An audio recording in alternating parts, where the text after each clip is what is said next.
Morning. I'm Reverend Liz Mirante. I want to welcome you. Also, give my welcome to Monterey Center for Spiritual Living. Glad to see you here. Glad to see this front row full of wonderful shining faces. Only took 5 years for people not to be afraid. However, this side. You know, it's strange. I just say to people, you know, really, if I spit a little when I get excited, it probably doesn't go that far, but oh well. Yeah, I tried, those of you who are newer, for a while I actually tried asking people to sit up front, and some would, but most people just glared at me, so I thought, okay, we'll just let them sit. But now we love it, love seeing you here, love seeing all of you here. So let's get to the talk, shall we?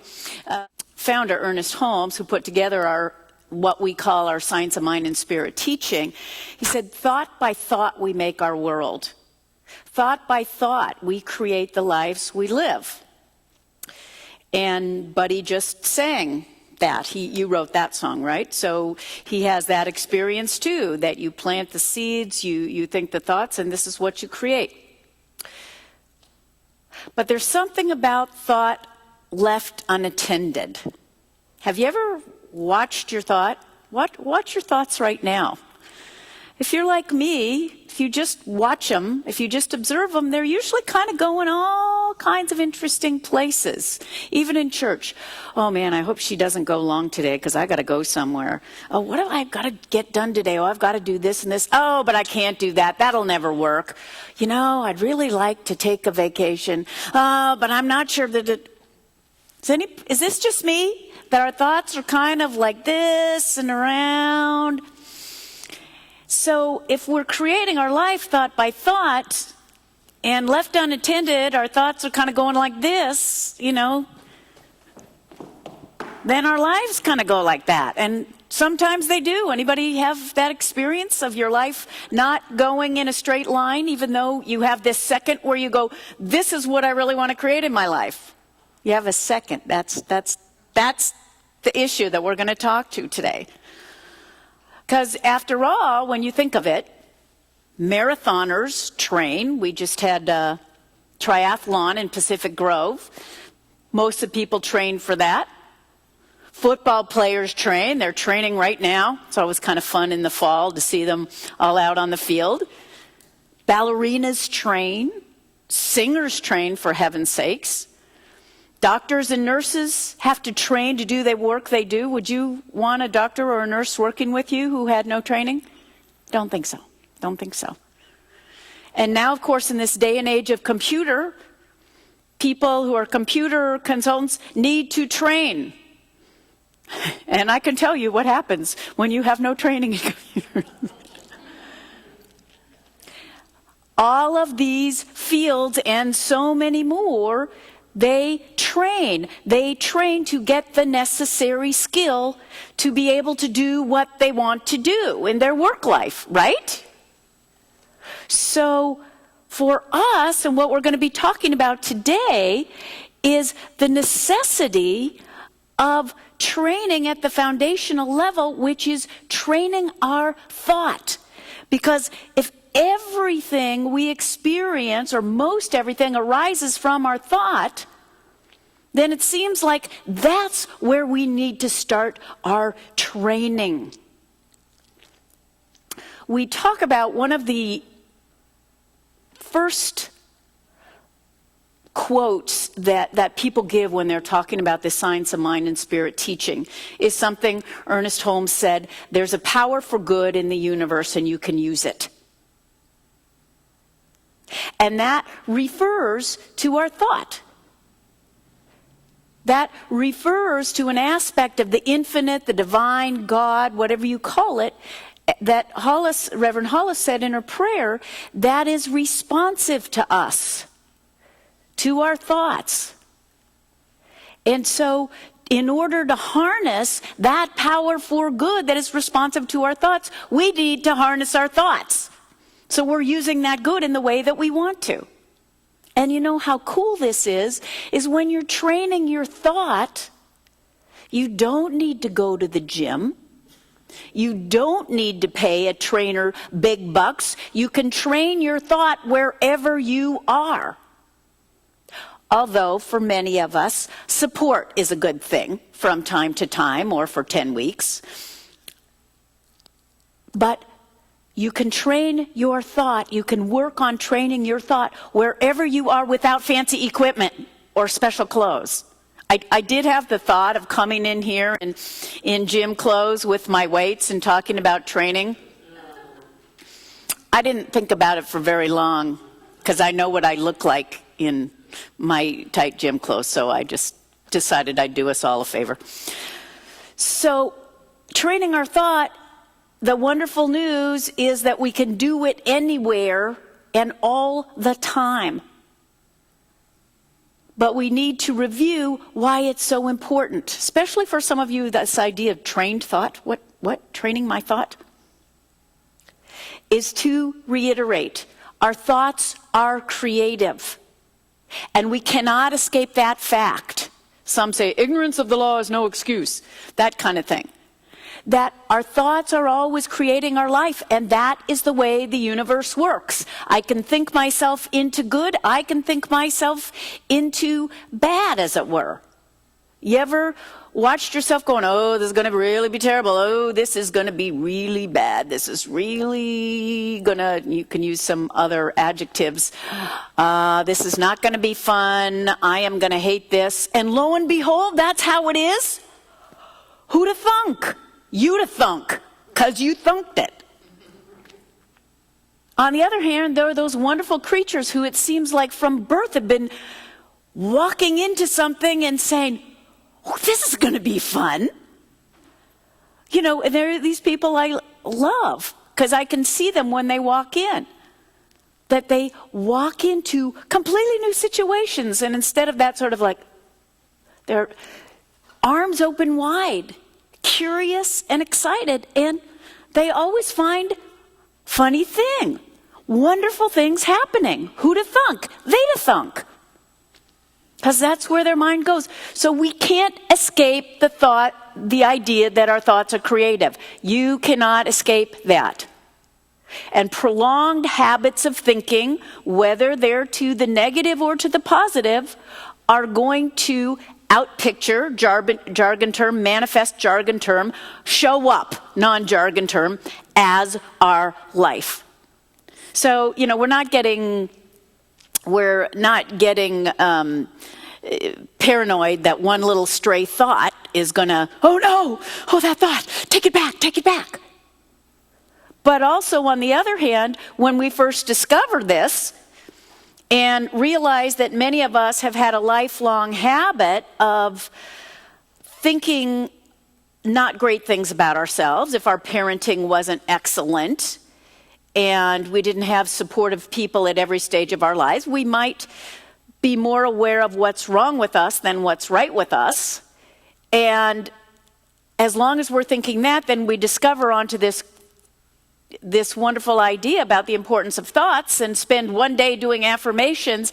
Well, unfortunately, one day doing affirmations is not going to derail the whole lifetime. So it's the habits and creating the habits. So this is why it's important. You also may notice, another reason it's important, you also may notice that the world is not always giving us really exciting, positive, happy messages. Anybody notice that? Open a magazine and it tells you how you're supposed to look, that you probably don't, that we probably don't. Telling you how much money we're supposed to make, that we may not. Sometimes telling us what car we need to drive, and this and that, and this and that, and then what's happening in the world. We get sucked into negativity. And the problem is when we get sucked into negativity, then we are following the rest of the world into a world that we don't want to see. That's why John Lennon didn't say, imagine a terrible world, because he was very mindful of what he wanted to create. Oprah magazine, O magazine this month, I just got it. The theme of the magazine is about countering worry, because there's so much worry that we're bombarded with, and there are authentic things to be worried about. But the worrying does not take us to a place where we can create anything new or better. The worrying takes us down the rabbit hole or circling the drain. It's as if, and it isn't even as if, it is, that our minds, our brains, are our mental operating system. Just like a computer has an operating system, we have a mental operating system. And when we train our thinking, we are upgrading our mental operating system. So it is important to train our thought. There are 3 features, I'm going to say, to training our thought. To trained thought looks like this. Trained thought is orderly, it is creative, and it is constructive. First of all, orderly. And that means we practice consistently. As I said, one little affirmation, if we've been saying, and you've seen this demo, this friend of mine, Reverend David Bruner, I just love this, so I'll take any chance I can to do it. I'm stupid, I'm ugly, and nobody loves me. I'm stupid, I'm ugly, and nobody loves me. Oh, I'm great. I'm stupid, I'm ugly, I'm nobody, That one thing is not going to change. We have to change a pattern, so we have to be consistent and we have to practice. And the best way I know to start is to take that time in the morning when we get up and connect with Spirit, connect with the divine. And you know that you're connected with the divine, by the way, is when you hear or what you think is not critical. If some voice in your mind is telling you you're stupid, you're not okay, that is not the divine. The divine says, you are my beloved in whom I am well pleased. Now, the divine may also indicate in some way, shape, or form that you need to make a little left turn from the way you've been going. But the divine is always going to reveal the truth of who each of us is, that spiritual magnificence. So when we start in the morning filling up with those ideas, and for some of us when we're starting, it's great to read things like Science of Mind or Creative Thought magazine that give us wonderful, loving words about the nature of life and the nature of us. To read, to start planting the seeds in the morning. So that is part of our orderliness. The other place we have to be consistent, and this is part of waking up. Our theme for the whole year is waking up to life. And so in this orderly part of training our thought is we need to wake up to see, what are we thinking? Pay attention to our thoughts. It's so amazing that many of us go for years without realizing that there's always a thought going on in our head. Some of you who years ago may have taken the S training, and now it's called the Forum. And the first day of the course, they say, that little thought in your head, and you say, what little voice in my head? That little voice in your head, the one that just said, what little voice in my head? So we need to wake up to what's always going on. One of my students shared with me that she was totally unaware of the stream of negativity that was going on until she put her attention on it. And, we're human. We're not used to doing this, so we forget. But then we need to wake up and catch our thought again and say, is this thought getting me where I want to go in life? Is this taking me down pathways of peace and prosperity and joy? Or is it taking me into worry and fear and doubt and shrinking? So we have to wake up, catch ourselves, and like the puppy, that's one of the things they talk about in in meditation, they talk about training the puppy, that your mind, you keep moving the puppy to where you want it to do its business. You keep moving your thoughts to where you want them to go. So we need to be orderly. Now, it doesn't mean that nobody's going to be cleaning up after you, so don't worry that somebody's going to go judge your order. But you need that consistency and that practice to start retraining. Now, for some of us, here's the fun part. Another feature of trained thought is that it is creative. It is creative. Take back that habit of daydreaming that you used to have perhaps as a child, that maybe some teacher yelled at you about. Daydreaming to open your imagination, to reopen your imagination to the desires of your heart. Daydreaming to open yourself up to new possibilities. That is the creativity.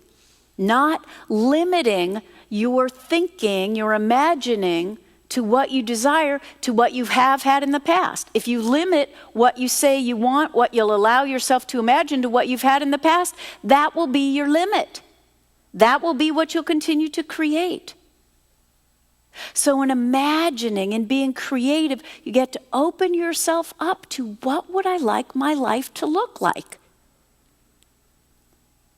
And you'll get to hear some of the voices saying why that's stupid or you can't have that. And then you get to tell those voices that they can go away. Thank you for sharing. Thank you for sharing. And I don't need you to protect and make my life little right now.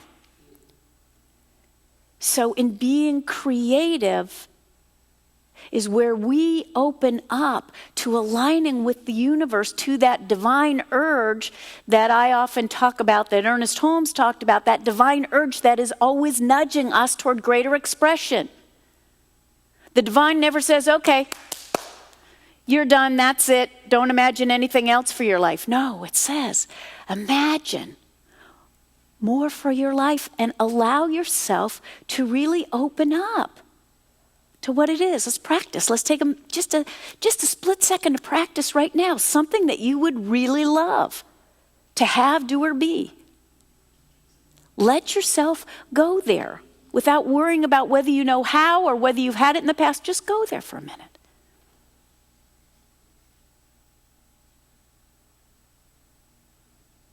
What does it look like? More importantly, what does it feel like? Feel that feeling. And in this moment, just claim that.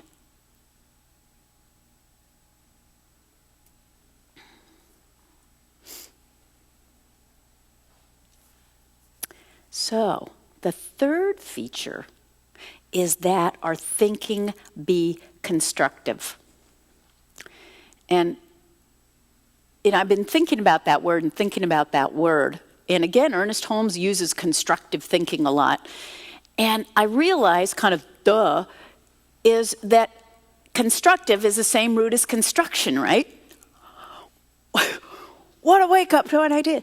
Is that constructive thinking means thinking that is building something in our life.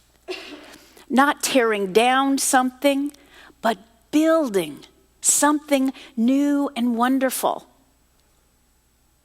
There's often, when we get in class, there's often the person who says, well, I'm not sure if this is all right for me to want, or is this okay for me to have? I'm not sure. And Ernest Holmes gave us a very simple way to determine that I love. He said, if it harms no one else, so it's not, I want to have the job that Sally has. I want her job. You know, that may not be Sally's good in this moment.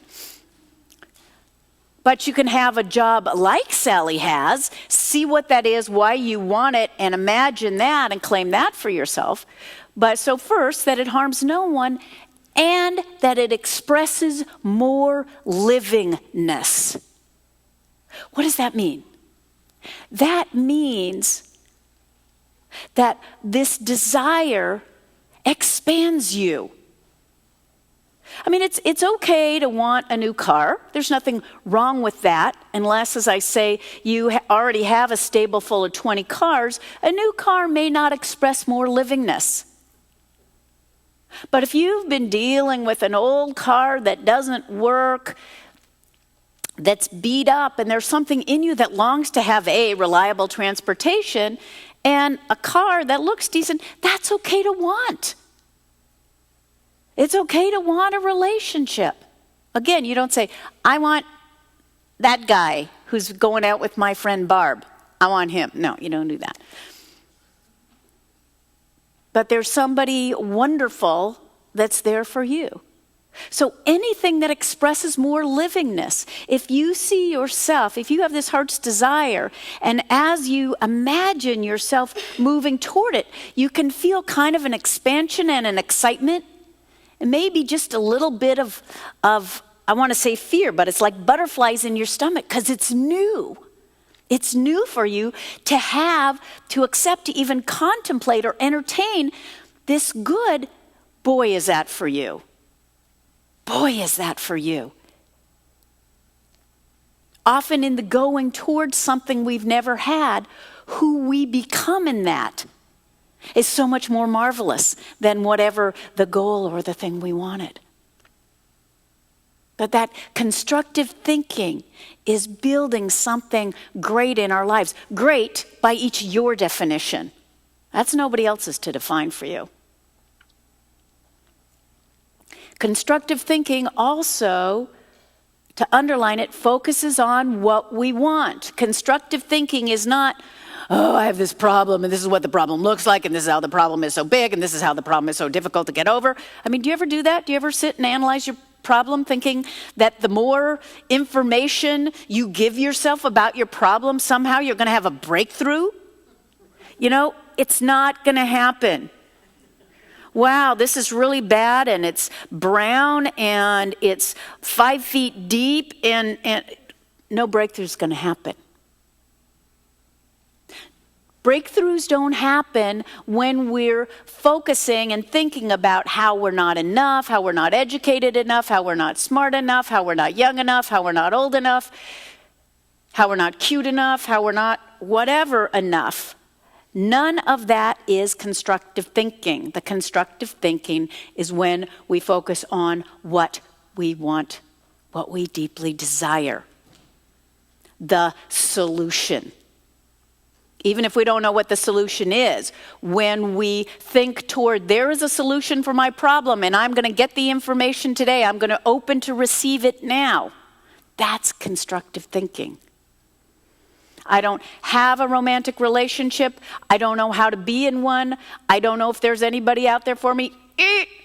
I now step into my right and wonderful relationship, and I am so grateful. That's constructive thinking. So do you think you can do this? I think you can do this. I think you can do this at home. I think you can do this on the bus. I think you can do this in the shower. I think you can do this while you're eating breakfast. I think you can do this while you're in bed. I think you can do this while you're at work. You can train your mind anywhere you are.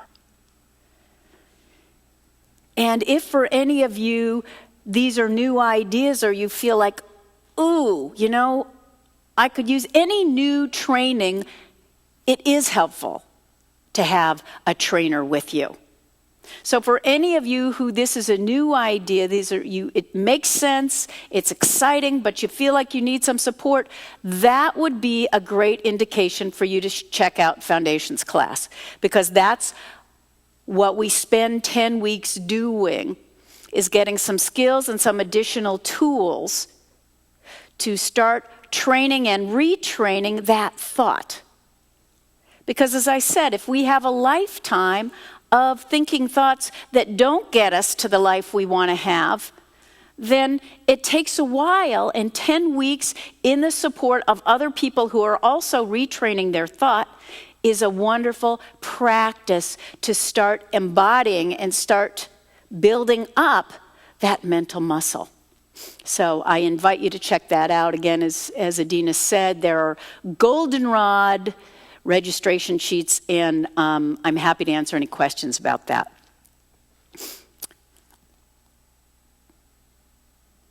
And for all of us, whether in class or not, let us move into that area of training our thought.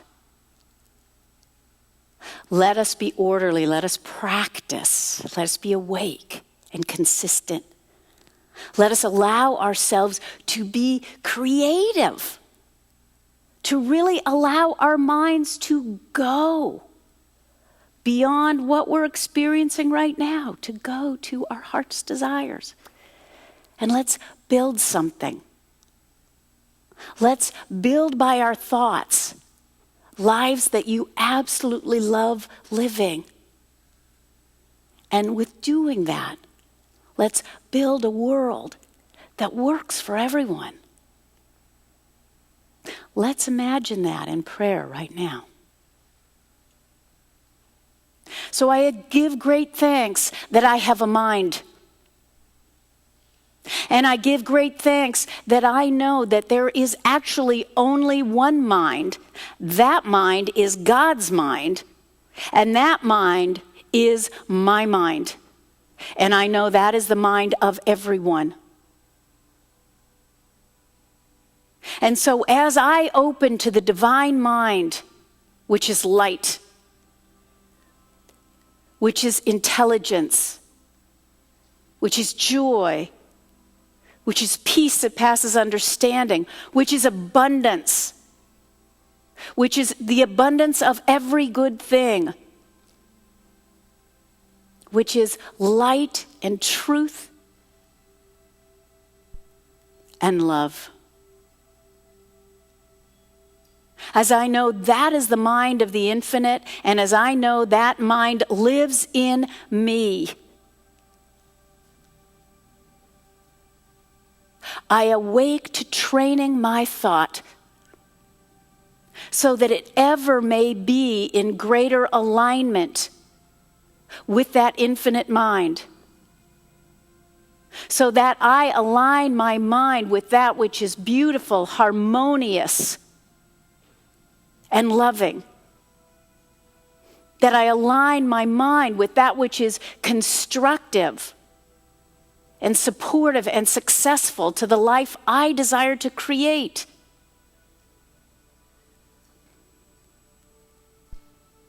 That I align my mind with the infinite to be constructive, to build something wonderful right where I stand.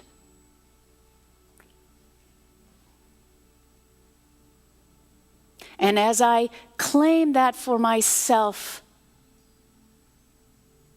as I wake up to the idea of training my mind into alignment with the infinite,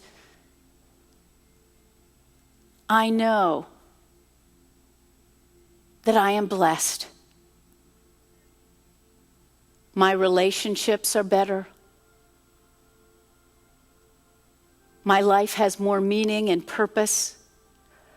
I draw to myself everything required for my growth and my good. And I increase my ability to be blessed and a blessing. I am so grateful that this is so. I am so grateful that I can train my thought wherever I am, can train it into newness. And I release this knowing and this being and this claiming into the law, which always and only says yes, and brings it back into my experience. Again, I say thank you, and I release it, and so it is.